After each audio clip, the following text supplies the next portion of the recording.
রাজুদা pocket পাওয়াটাকে train থেকে নামিয়ে public পুরো সেঁকে দিচ্ছে।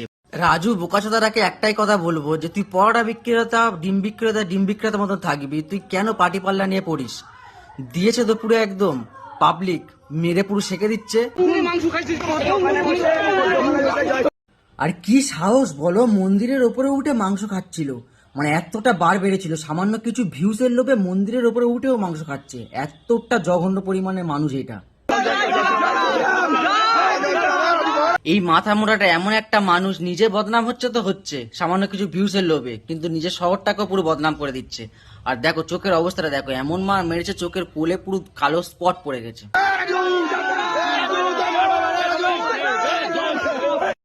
ও ভুলে গেছিল যে বাপেরও বাপ থাকে। পাবলিকের মার পুরো একদম কেওড়া তোলা পার পুরো দিয়েছে, একদম ট্রেন থেকে নামিয়ে কেলাচ্ছে। দেখো কেমন, তোমরা এই ভিডিওটা পুরো শেষ পর্যন্ত দেখো, বুঝতে পারবে। পুরো মেরে পুরো সেঁকে দিচ্ছে পুরো। রাজু আর রাজু নেই, পরোটাওয়ালা থেকে ডিমওয়ালা হয়ে গেছে।